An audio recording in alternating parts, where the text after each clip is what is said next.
All right, so we're diving into The Alchemist today. Yeah. You know, this book, it sold over 150 million copies worldwide. That's incredible. I know. That's a lot of folks connecting with this story Yeah. of self-discovery. And today, we're going to try to unpack why it resonates so deeply with people and see how its wisdom applies to your own lives. You know what strikes me about The Alchemist What's that? is how it starts with a prologue Oh, yeah. that doesn't even feature the main character. Uh-huh. It's the tale of Narcissus, Right. but it's told from the lake's perspective. Oh, I love that. It really sets the stage for a story that challenges our assumptions Absolutely. right from the beginning. Yeah. So tell me, Yeah. what's the lake's take on Narcissus? Well, after Narcissus drowns, the lake weeps. Okay.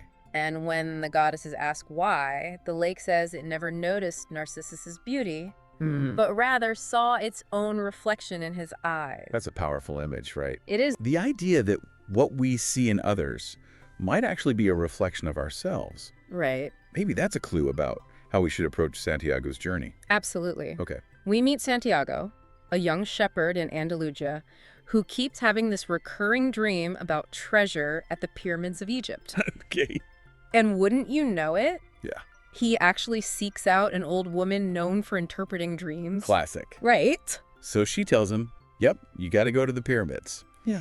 And just like that, Santiago's life takes a sharp turn. Right. What do you think? Yeah. Is this just blind faith, or is there something deeper at play here? I think it speaks to that yearning we all have, Uh-huh. that whisper of a personal legend Right. that Coelho weaves throughout the book. Yeah. It's that unique path each of us is meant to follow. Yeah. And for Santiago, it's a call to adventure, to step outside his comfort zone. But right when he decides to follow his dream, he gets robbed. Oh, yeah. Talk about a test of faith. It's like, What does this say about the obstacles we might face when pursuing our own dreams?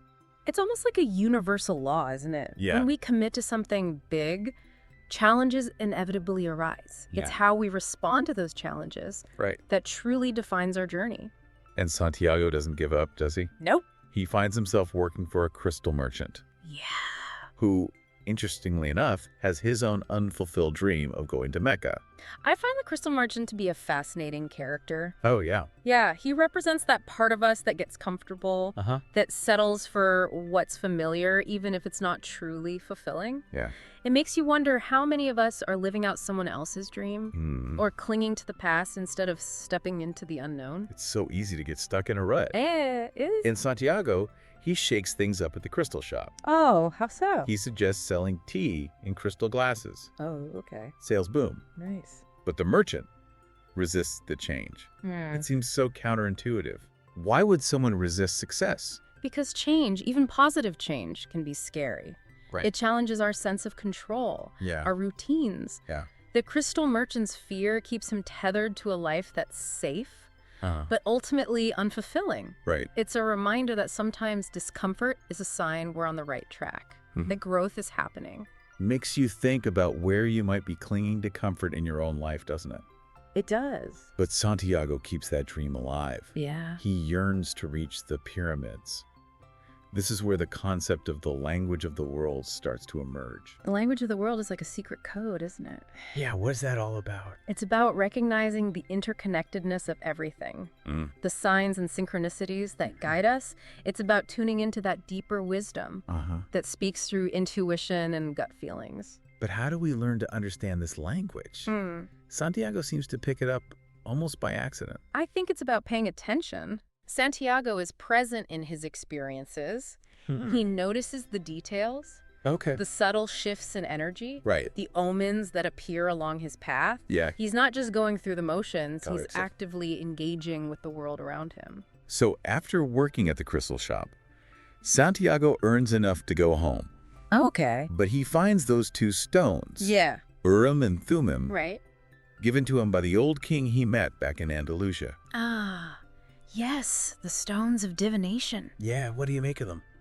Their reappearance is like the universe saying, Uh-huh. hey, remember that dream? Yeah. It's time to get back on track. Okay. It's a reminder that sometimes the universe will give us a little nudge, a sign that we're on the right path.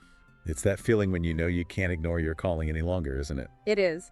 And Santiago decides to trust the signs and continue his adventure. He does. But we'll have to wait for part 2 to hear what happens next. We will. So stay tuned. All right. We'll be right back. So last we left off, Yeah. Santiago was headed across the Sahara Desert, Right. trusting his intuition and those mysterious stones, Urim and Thummim.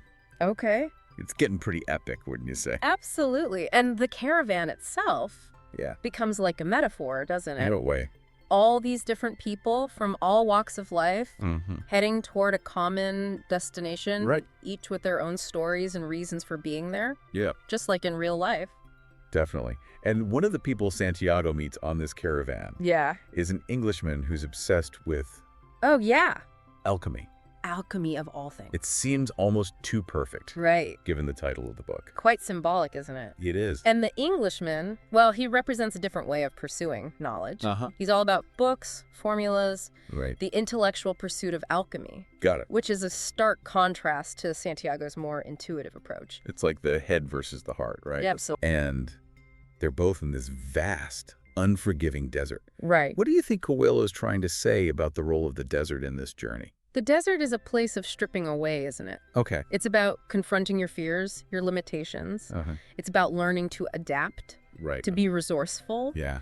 to find beauty in unexpected places. It tests you to your core, Yeah, forces you to rely on your instincts. for sure. It's no coincidence that this is where Santiago meets Fatima. Fatima. Their love story is so captivating, isn't it? It is, yeah. This beautiful desert flower, Uh-huh. so deeply connected to her oasis. Right. And Santiago, this restless seeker passing through. Okay. It's about recognizing a kindred spirit, even in the most unexpected of circumstances. And their connection doesn't hold Santiago back, does it? It doesn't. In fact, Fatima encourages him to continue his journey. She does. That's a pretty powerful statement about the nature of true love, don't you think? It challenges the traditional idea of romantic love as possession, doesn't it? Yeah, I see that. Fatima understands that Santiago's journey is part of his destiny, his personal legend, Right. and she knows their love will be even stronger for it. She sees him for who he truly is Right. and loves him all the more for it. Yeah. Now, this is also where the alchemist finally enters the picture. Okay. This enigmatic figure who seems to appear out of thin air. Uh-huh. What are we to make of him? The alchemist is like a spiritual guide, isn't he? Yeah. He helps Santiago interpret the language of the world, Okay. to trust his intuition, to Wow. see the interconnectedness of everything. He's almost like a Yoda figure, Yeah. dispensing wisdom in these cryptic, thought-provoking statements. And one of the biggest lessons he imparts What's that? is about the importance of courage. Okay. Remember that line? Courage is the quality most essential to understanding the language of the world. Oh, yeah. What do you think about that one?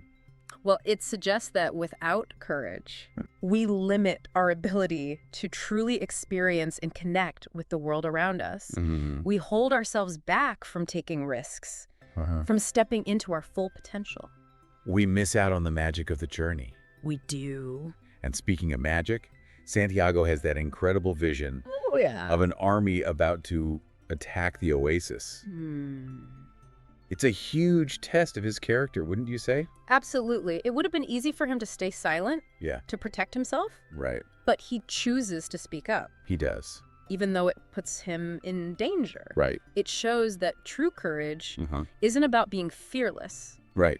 but about acting in spite of fear. It's about doing what's right, Yeah. even when it's hard. It is. And this act of courage, Yeah. what leads him directly to the alchemist, It does. who then takes him under his wing. Right. There's that classic mentorship dynamic. Uh-huh. The student learning from the master. Right. And their interactions Yeah. are filled with these profound lessons, aren't they? They are. Like when the alchemist tells Santiago, when you want something, all the universe conspires in helping you to achieve it. That's the line everyone remembers I know, right? from The Alchemist. It's about the power of intention, Yes. of aligning our desires with the energy of the universe. But it's not just about wishing for something. Right. It's about taking action, Okay. about trusting the journey, and about believing in ourselves.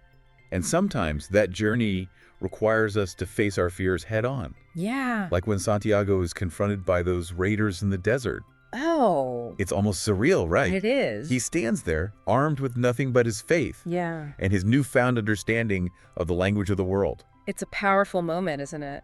Yeah. He taps into a strength he didn't know he had, a connection to something greater than himself. Right. It's almost as if he becomes a conduit for the energy of the universe. He becomes the wind. He does? And just like that, he disperses the raiders, leaving them in awe. Right. It's a reminder that we often have more power than we realize. Right. But we have to tap into it to believe in it. Ready to believe it. And as their journey takes them closer to the pyramids, Santiago starts to grapple with a new kind of challenge. What's that? The realization that achieving his dream might mean leaving behind the love he's found with Fatima.